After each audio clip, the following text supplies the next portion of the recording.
This book, more than anything, just made me angry. The girls on TikTok and BookTube are rating this book 5 stars. Genuine question. Are you okay? Are you okay? Hi, hey, hello. I'm Chelsea. Welcome back to my channel where we talk books.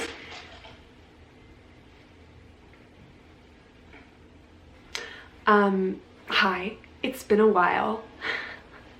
Sorry, I've just had it's been busy.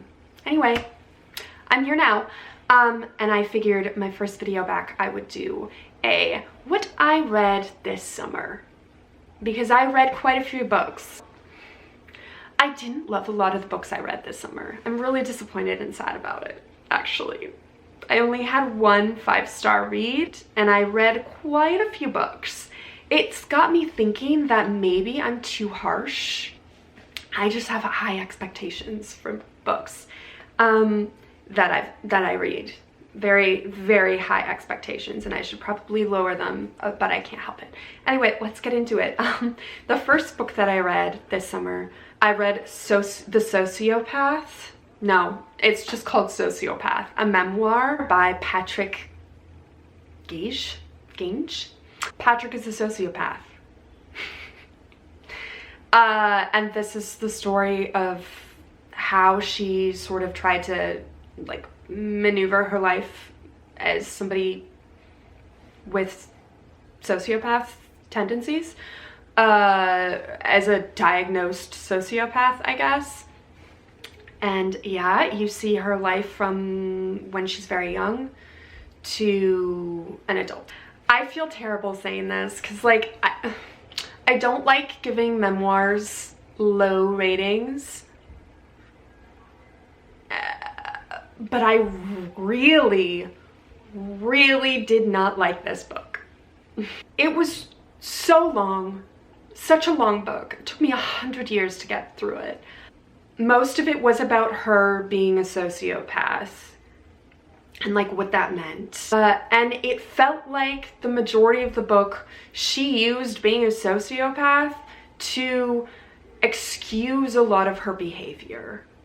She also told everyone, she wouldn't shut up to people about being a sociopath. Like people that she literally met for a second. Hi, I'm Patrick, I'm a sociopath. It's like, what? Who does that? Sociopaths, apparently, or just her. I don't know. The entire book felt very disingenuous. Is that the word I'm looking for? Is that a real word? I don't know. It felt very inauthentic, whatever that, it felt inauthentic. I was hoping to learn what it's like to be a sociopath, and instead I feel like I learned nothing. And it was just her babbling. And yeah, no, don't read that one. Next I read The Only One Left by Riley Sager. Okay, so I've read a lot of Riley Sager at this point in my life. I think I haven't read all of his books, but I've read at least 5. And I don't know why I always read them. I don't know why. Because they're very, to me, middle of the road, like, meh. I only liked one of his as like a 4 or 5-star read.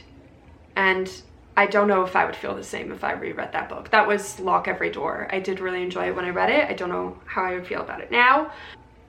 Because without trying to be mean, his books feel very juvenile. There's like very little substance. And maybe that's just sometimes with the thriller genre, that's just how it is. But anyway, The Only One Left is about a caregiver, a nurse named Kit, who is assigned this woman named Lenora. She's assigned to go and work for her in your classic like mansion in the middle of nowhere on like the edge of a cliff, literally the edge of a cliff. And Lenora has a past. she's very much like a folklore myth in the small town that they're from. And she essentially hasn't spoken since her entire family was murdered, like 50 years ago.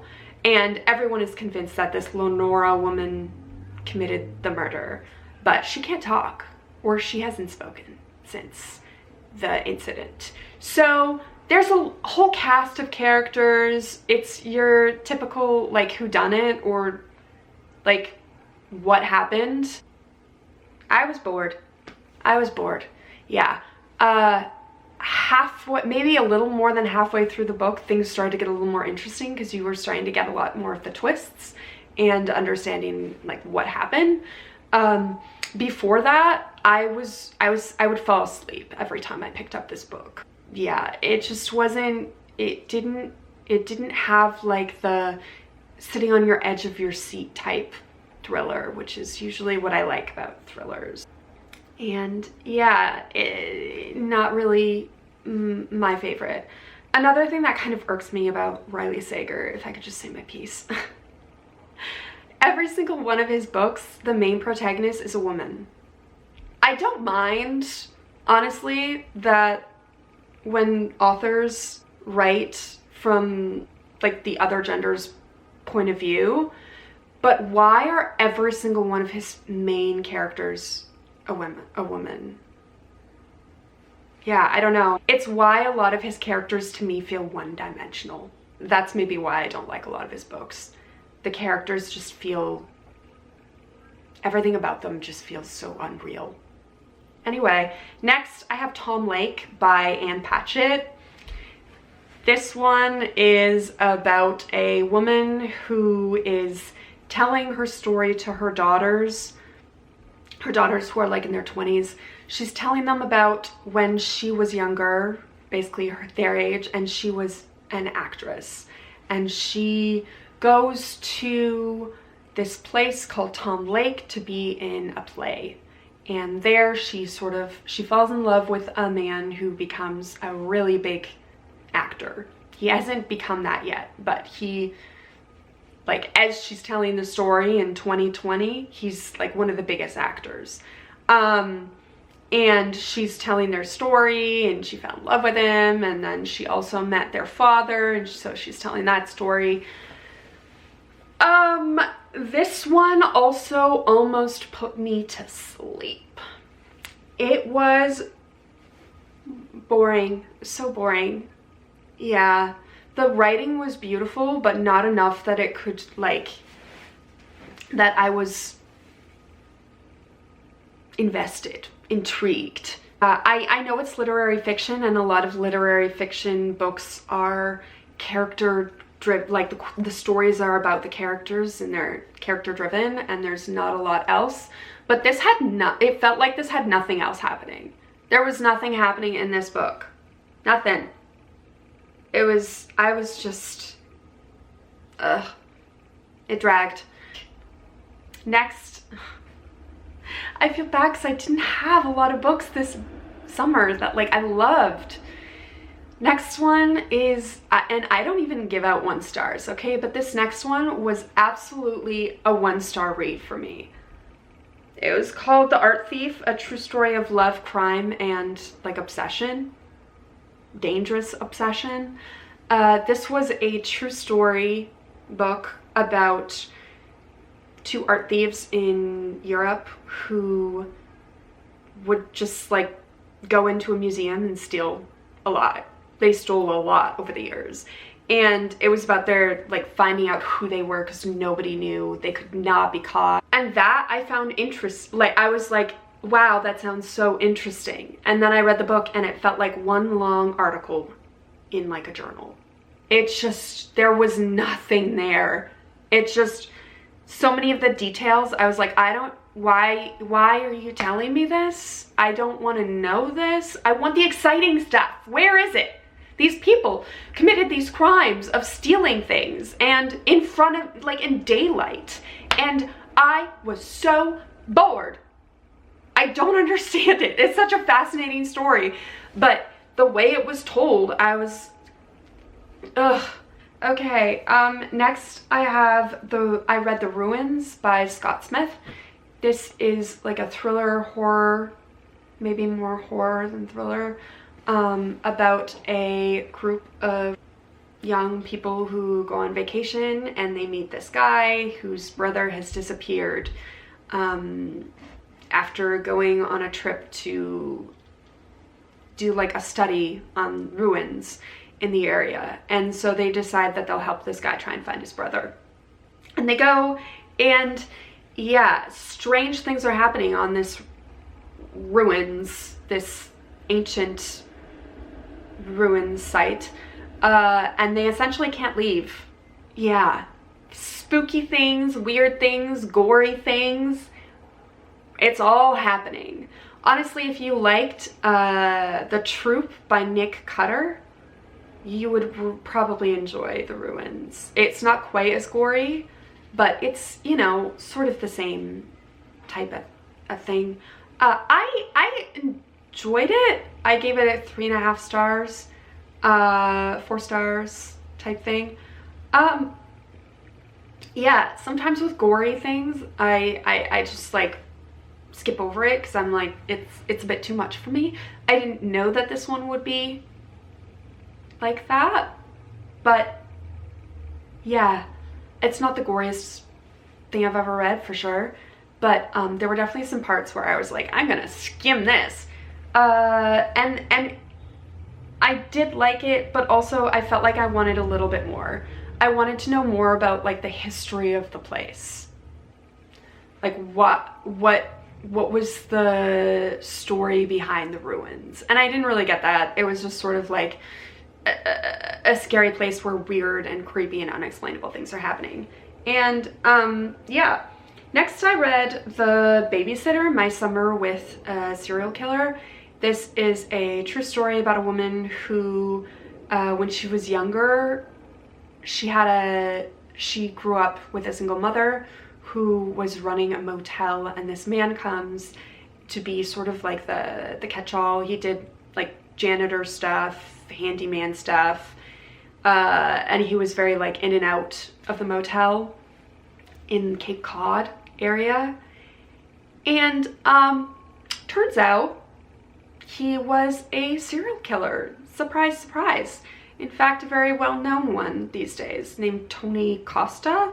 And before they knew that he was a serial killer, he worked at the motel, and he often would care for this woman and her sister when they were younger, obviously. And she loved him and saw him as like a fatherly figure. And when it came out that he did these terrible things to these women, it was, you know, traumatizing that this man that she knew and really liked would do these things. No, I didn't really like this one. Like I said, I didn't have a great reading summer. I don't know. I like true crime documentaries. I like true crime podcasts. I don't know that true crime books are for me though, and maybe that's why I didn't like this one. Next I read The Women by Kristen Hanna. Yeah, this is about a woman who goes to Vietnam to be a war nurse. Very important role. And she essentially comes back from Vietnam. Most of it is like the first third of the book is about her time in Vietnam, and then the rest of the book is about after Vietnam and how she comes home and nobody cares that she was in Vietnam. In fact, people hate the war, the Vietnam War, and don't like the veterans and are very disrespectful. And whenever she mentions that she was, you know, proud of being a nurse in Vietnam, people look down on her or are like, oh, well, you're not a vet. Like, you weren't part of the front line. But she had a lot of trauma from her experiences in Vietnam. Yeah, that's basically the book. It's about her coming home and not really knowing what to do. And she was had a lot of trauma. You might even say PTSD from what happened over there. And yeah, I didn't like this yet again. But I do really like Kristen Hanna, and I've liked most, like all of the books I've read from her in the past. And I think it's kind of ironic. The reason I didn't like it, I think, is that I did not care about the Vietnam War. I didn't care about the history of it. I didn't care. But I appreciated the story that it told about women in war and how they are often not appreciated at all and taken as almost like a joke, even by people who are Vietnam vets. It dragged for me. By the end of this like 500-page book, I was ready for it to be the end. I was ready for the end. I really was, yeah. And the ending was it felt very Hollywood. It felt very like they tied up this story and wrapped it in a bow for you. And the rest of the book didn't feel like that, but the ending did. I was like, why do you have to do that to the end? But yeah, this one, I was really disappointed that I did not like this one as much as I had hoped. It was like one of my most anticipated reads. Next, I read my 5-star read of the summer, my one and only 5-star read, which was James by Percival Everett. This one is the story, a retelling of Huckleberry Finn, and you get the perspective, you get the story of James, who was Huck's friend and also a black slave. And they're in Mississippi, they're in the deep south, and James wants to escape. And there are places at this point in the US where slaves can be free. He goes on a journey to freedom, essentially. And Huck comes along because he is also very much lost in his life and not treated well by family. He doesn't have much family. And him and James have, like Huck and James have a very interesting friendship and relationship, and it's kind of sweet. And I really enjoyed reading this story. It was so beautifully written. I didn't want it to end, and I loved it. Was almost like the Odyssey. It was very much a journey to essentially James's freedom, and also the freedom of his family. He wanted to free his wife from slavery, and I just really enjoyed it. Loved this one. 5 stars. Everybody should read this one. If you've read Huckleberry Finn, The Adventures of Huckleberry Finn, pick this one up because it's absolutely wonderful. Next, I read Wayward by Emily Hart. By Emilia Hart. This is a book about witches, like a witch family, a woman who is abused by her husband finds out that she's pregnant, and she's like, I gotta get out of here. I don't want this in my life. Like, I don't want him in my life. I don't want him to be part of this baby's life. I need to start new. So she goes and she escapes to a cabin that was her great aunt's or something like that. He doesn't know, like, he's trying to find her, whatever. You can tell how much I enjoyed this one by talking about it, can't you? Yeah. Turns out that her great aunt was a witch, and that she has a lot of history in her family of witches, and you follow the family and the history of the witches, the female witches in that family. This book, more than anything, just made me angry. There was a lot of abuse from men towards women. It felt a little unnecessary how much abuse and trauma went on in this. So no, I did not like this one. Next, I read Summer of '69 by Helen Hildebrand. This one I read while I was on vacation. It was the perfect beach read, honestly. It is my first Helen Hildebrand book. Helen or Ellen? Ellen Hildebrand. This is about, kind of funny because it's very similar to The Women, because it takes place literally at the same time. It takes place during the summer of 1969. Duh. And you essentially follow a family of 5 women, a grandmother, her daughter, and then the daughter's 3 daughters. And they're all different ages, and you just follow their lives during this time, which was a really sort of interesting time in history, despite what I said about not being interested in the Vietnam War. This one had more than just the Vietnam War. Okay, maybe that's why I was a little more interested in this one. You know, you have the man on the moon landing or whatever that was. You had the Kennedy scandal, which is in this book because this book took place in Nantucket, as well as Martha's Vineyard, which is where Kennedy, obviously, one of the Kennedy brother, whatever, where he did some shady stuff. This one I liked until the end. It was very much sort of like soap opera-y. I think that's sort of the brand of these types of books. They're very beach reads, sort of soapy, but I was entertained by it until the end. The last like 30 pages of this book ruined it for me, to be honest. I did not like the ending at all. The rest of the book, I had a great time reading it. So, Notes on an Execution is the book I read next. This one is about a man on death row. He's literally got hours before he's about to be executed, and he just sort of goes back in his life to the moments that led him to where he is, the moments that led him to being on death row, and the relationships that he had.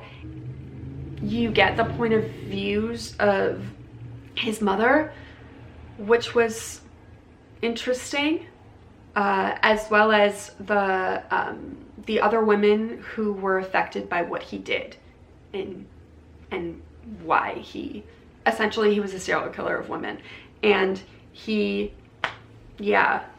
see the families of the people that he killed and their perspectives. And I thought this one was really interesting. I was captivated by it. I enjoyed the writing. I thought it was a really interesting story, and it sort of you sort of saw, it was sad, to be honest, because you saw how his life could have potentially been, you know, had it been different. Maybe he wouldn't have done what he did if certain things in his life hadn't happened. Anyway, I liked that one. Yeah, Notes on an Execution I thought it was a really interesting story. Next I read Tell Me Everything by Minka Kelly. I have 2 more books. Tell Me Everything by Minka Kelly. This piece of hair is really bothering me. I didn't know anything about Minka Kelly before I read this book, really. I had seen like 1 season of Friday Night Lights, but I didn't really know anything about her. But I do love a good celebrity memoir. I eat that shit up. Love it. And I had read somebody's review or like heard somebody on TikTok talk about her book, and I was like, oh, perfect. I love a good celebrity memoir. So I read it, and I listened to it, which was good because she does a good job of putting on voices for characters and stuff. Yeah, this was an interesting read. It was mostly about her sort of difficult relationship with her family, mainly her mother. She grew up with a single mother, and her mother had some not great relationship, like not great men that she brought into Minka's life. Minka was really lost for a while, mostly throughout her teenage years, and you get her story from when she was really young to essentially right to when she started to become like a household name, become famous for the most part. And I thought the writing was good for a celebrity memoir, and I thought the story was good. She gave like a lot of detail of her life, which you kind of need for a celebrity memoir. You need to get you need to really understand the person, and she did a really great job of that in this. So yeah, I feel like I learned a lot about Minka Kelly and maybe appreciate a little bit more of her and her work because of reading that book. Next, my last book, and it's a real banger of a book. I'm honestly embarrassed that I read this book. Mostly embarrassed that I finished it. Okay, ready? Drum roll. I read Credence by Penelope Douglas. Penelope Douglas. I can't even describe this book. It's impossible. I can't do it because it makes me feel literally sick. Why did I read this? Why? It's a dark romance. Is it a dark romance? I don't know. Is it a romance? I don't know. It's pretty disturbing if you call this a romance. A young girl is orphaned, and so she goes to live with her uncle and his 2 sons, and that's where I'm gonna leave it. All you need to know is that it's a dark romance, and this girl goes to live with her uncle and his 2 sons. I'm a little speechless. Penelope and our relationship is over. It's done. I'm never reading another one of her books ever again, never going close to it. The girls on TikTok and BookTube and Bookstagram who are rating this book 5 stars, genuine question, are you okay? Are you okay? I mean, really? This book disturbed me, and I am disgusted at myself that I finished it, and also that occasionally I was entertained, which is probably why I finished the book. But I should have stopped at that one chapter. If you read the book, you know which one I'm talking about. Yeah, I'm seriously concerned for our youth today who are maybe picking up this book. Nobody under the age of 21 should be reading this. No, scratch that. Nobody should be reading this. Stop reading this book. Stop it. Oh God, making me sick even thinking about it. Okay, that's it. Those were my books. I really ended on a banger. Those were the books I read during the summer. I had some ones that I did enjoy, but for the most part, I didn't have a great reading summer experience. But that's okay, you can't win them all, right? Thank you so much for watching. If you enjoyed, please consider liking and subscribing. And until next time.